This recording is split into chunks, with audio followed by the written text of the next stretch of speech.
Welcome to the Jerry Acuff Show. I'm Jerry, your host, and I started this podcast to bring to you people who are doing incredible things.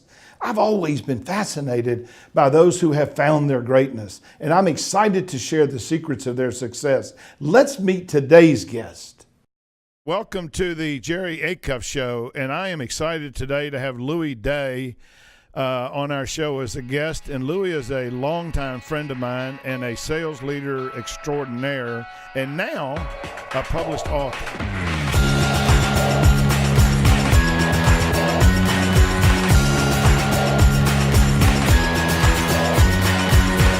Louis' book, Destination Success, which is a business fable about school, work, and life, to me, having read it twice, is a must-read for any high school or college student who wants to understand exactly what it takes to be successful in life. And I would even say anybody who wants to understand what it takes to be successful in life would benefit from Louis' book. And now I bought 4 copies. I gave my 18-year-old son his copy this past Sunday when he was home from college to sleep and eat, and that's all he does when he comes home.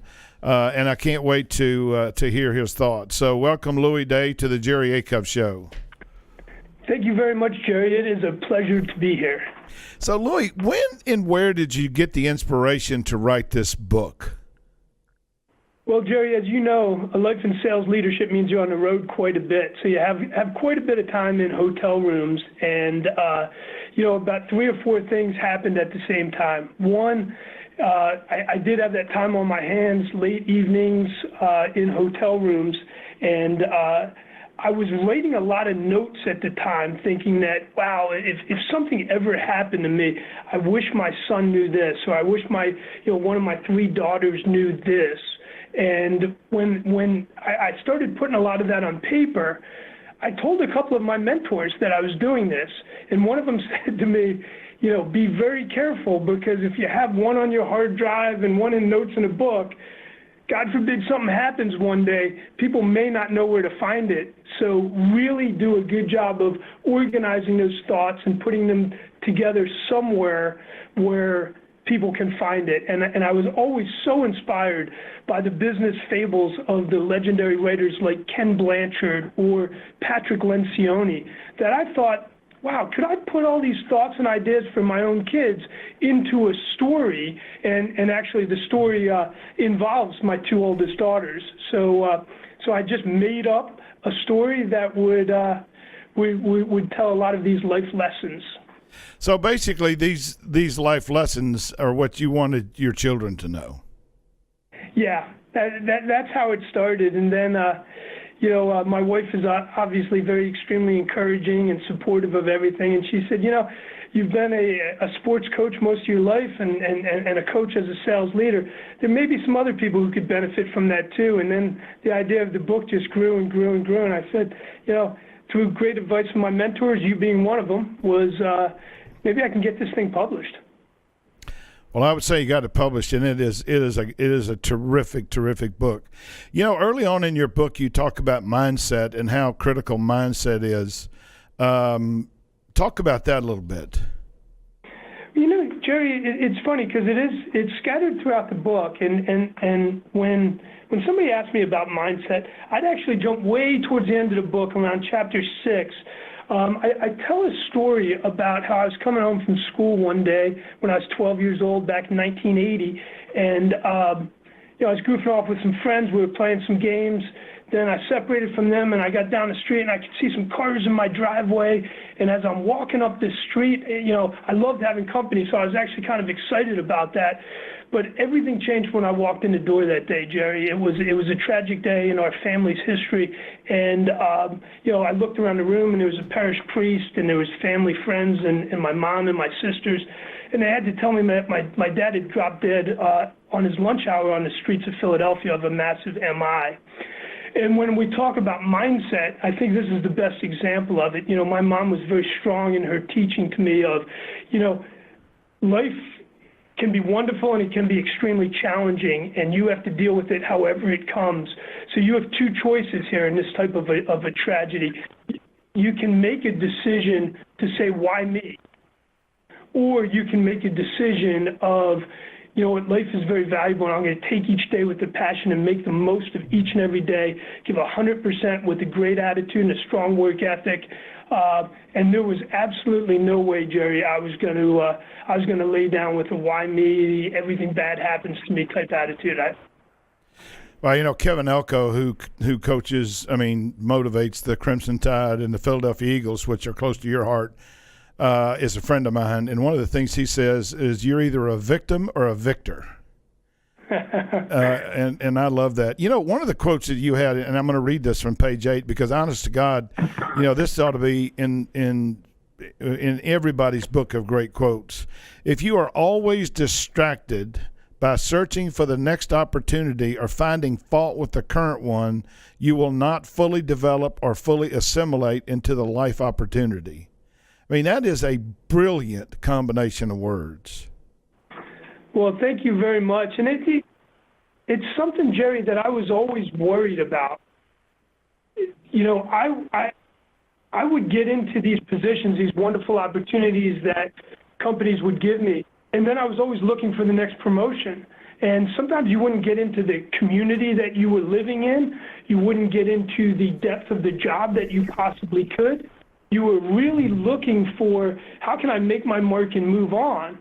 And when I look back over those 20, 25 years, I'm like, wow, I really could have enjoyed that district manager job in Southern California a lot more, or that Western area training job. There was numerous relocations and numerous jobs that I said, boy, I could have jumped a lot deeper into my surroundings where I was living and gotten more involved in the community and had a lot more fun. So it was a great feeling for me, Jerry, when I hit a point in my career where I said, you know what, I'm really happy. I'm really fulfilled here. And if more opportunity comes, that's great, but I'm going to give everything I have in every aspect of my life to this opportunity. So basically, you came to the conclusion that no matter what you do, you should just try and do it to the optimum, to the extreme, to just be incredible. Yeah, I really did. And what I found was when you were that focused on really a pathway towards excellence, your results were going to stand out. The promotions were going to come. You did not have to be obsessed with it. It was you give your best to everybody every day. You prepare properly.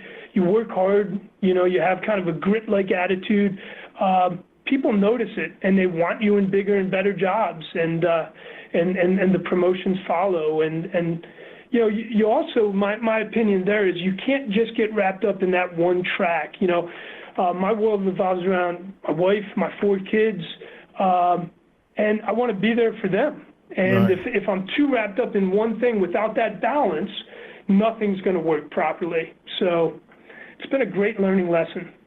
You know, you talk early in the book about finding your why, which is, you know, for lack of a better term, thanks to Simon Sinek and Michael Jr., quite a popular topic today, and it's something that's really, really important to millennials, and I think an awful lot of millennials will be reading your book. But you also focus on values as well as finding your why.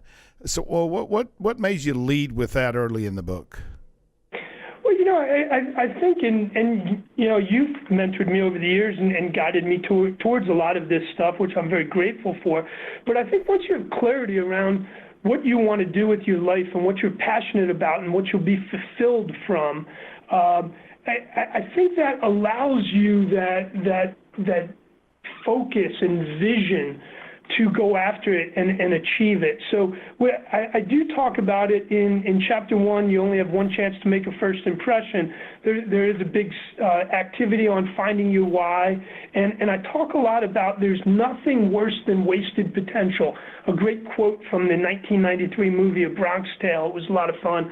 And I give some examples of great athletes that had endless potential and just didn't make the right decisions in life. And to me, I think it's because maybe they weren't clear enough on their why.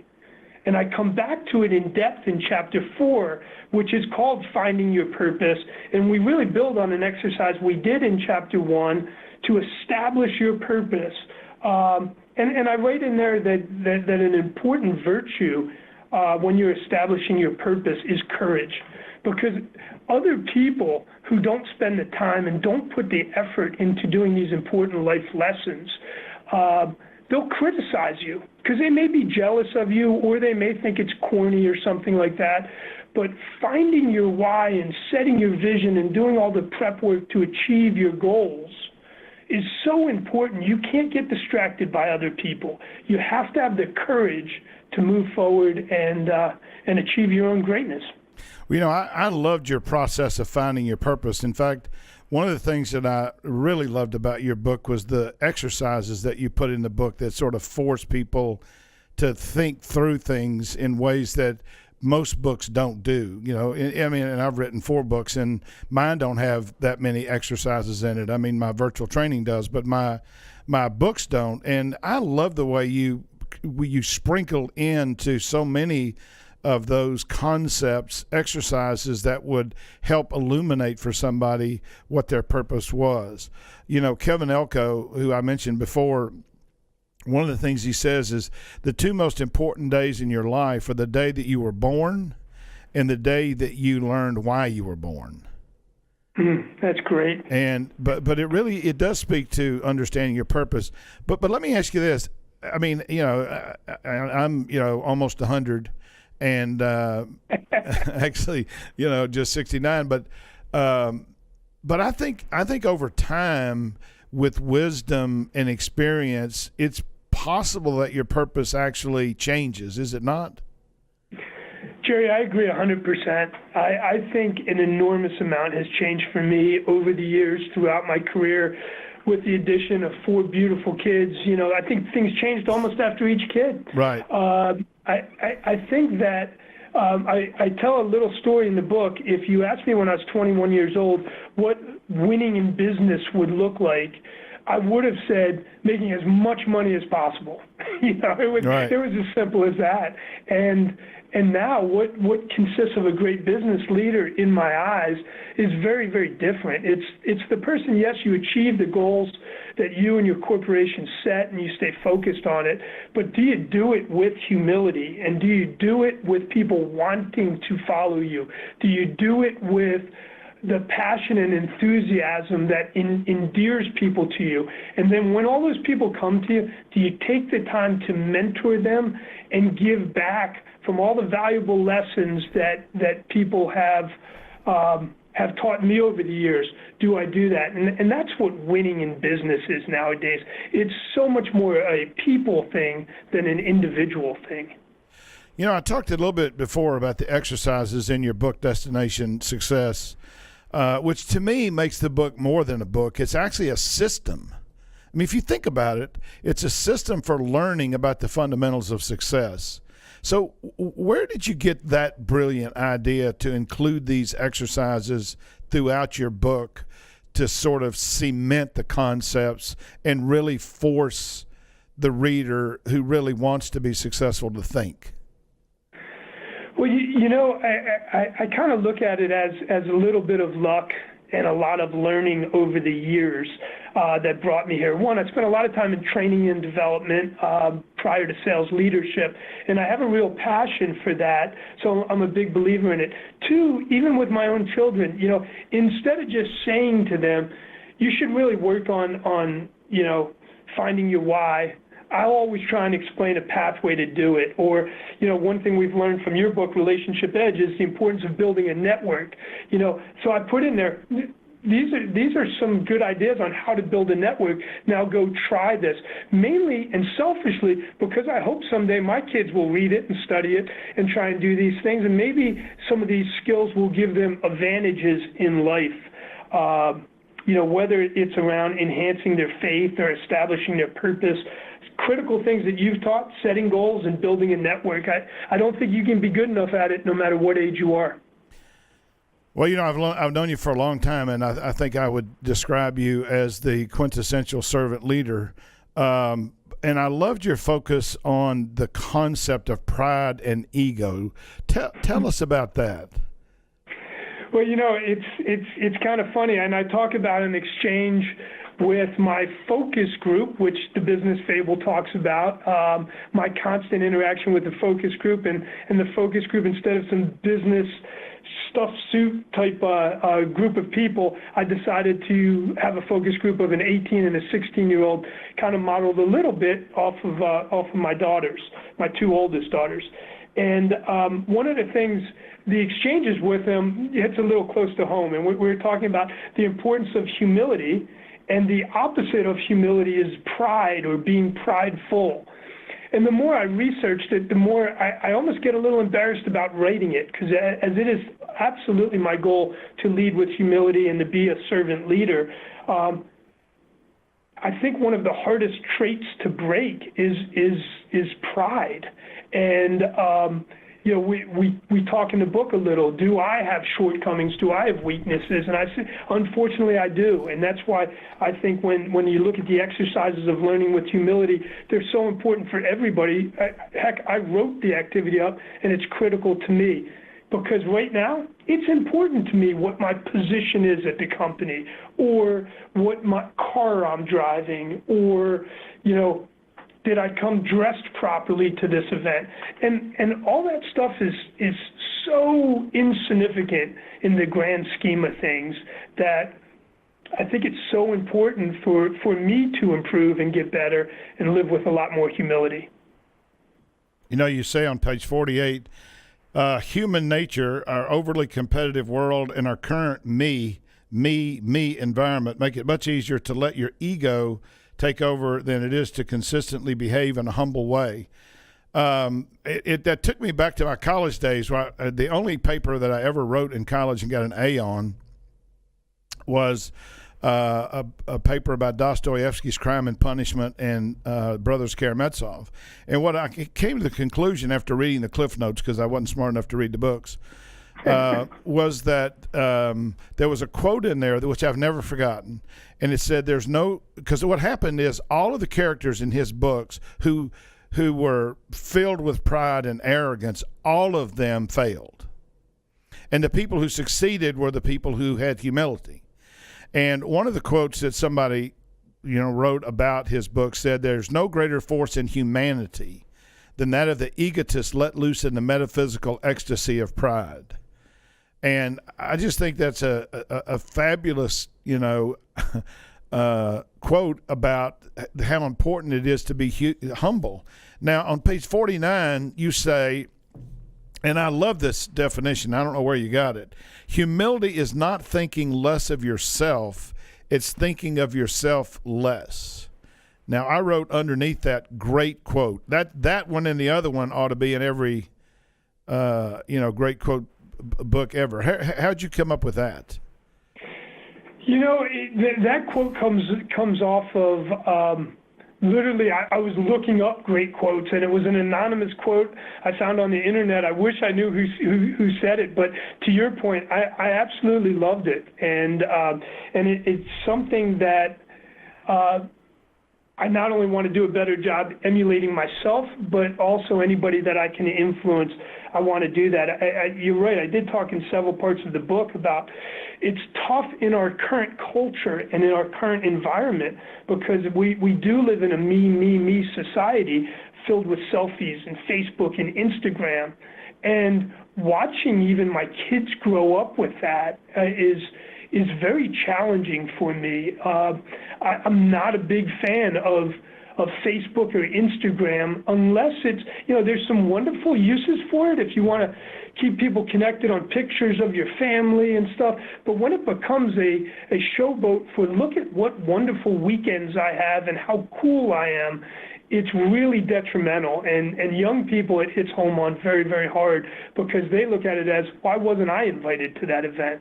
It's very, very sad. I want people to get more focused back on think of what you can do in this world that's great. Think of what your purpose is in this world, and go after it. And don't worry about other people or what they're doing.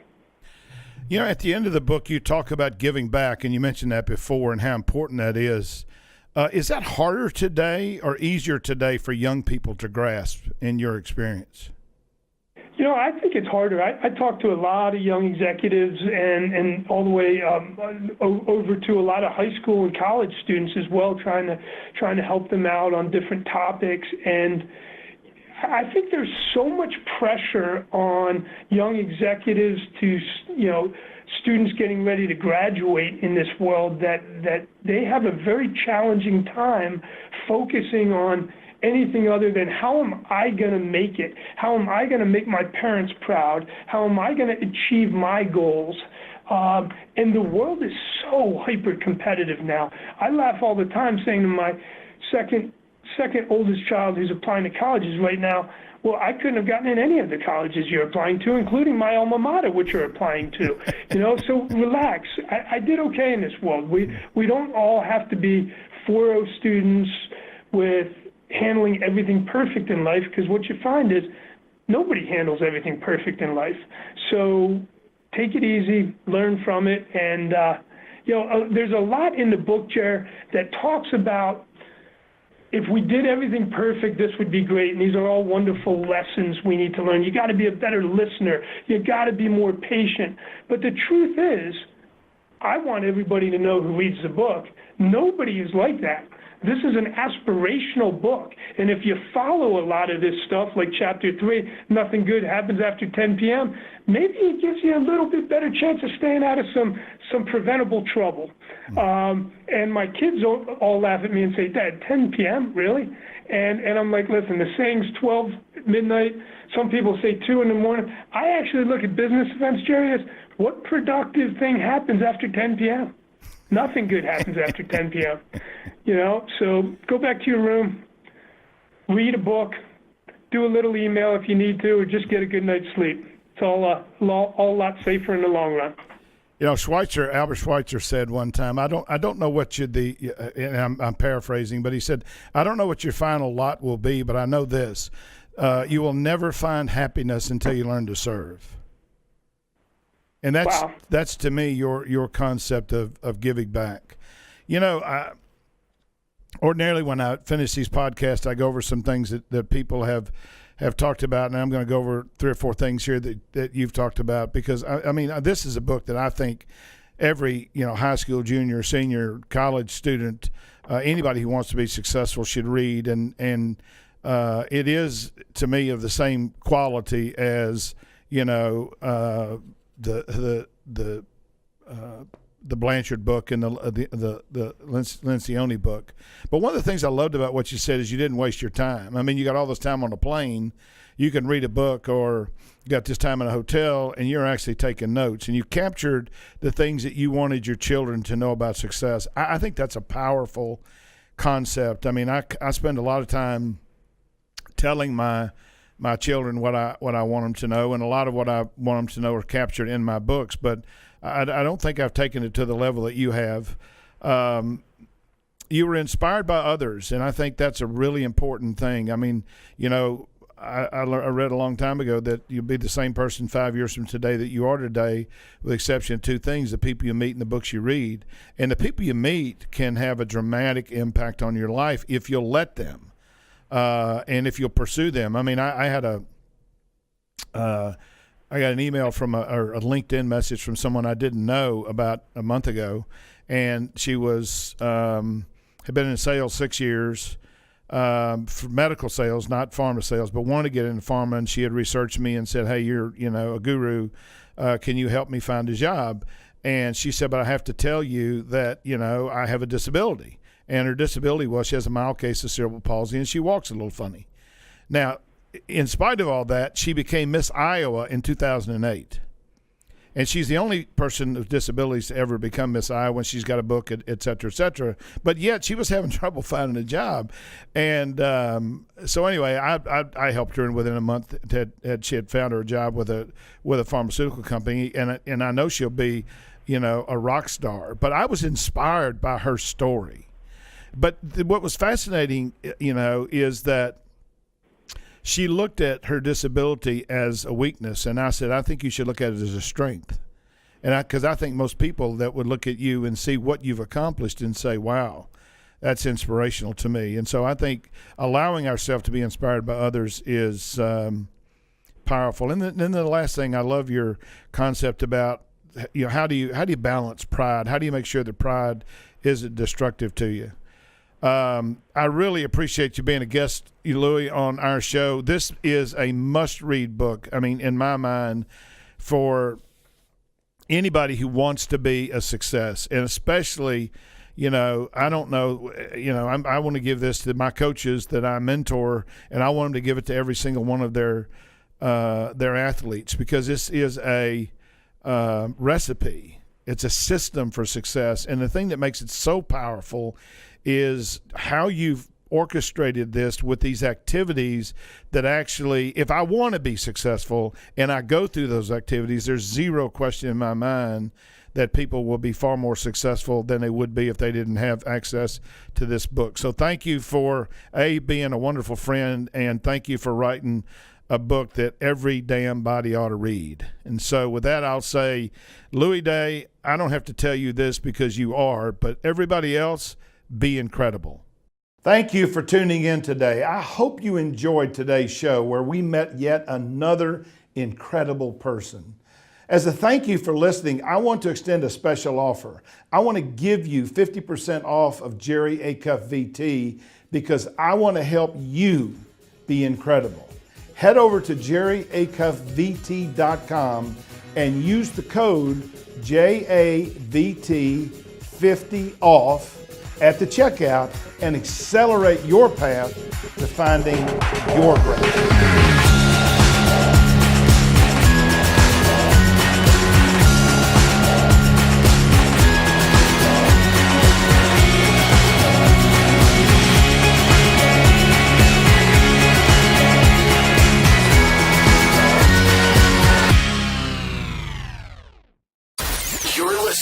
RNCN, the digital destination for premium talk radio.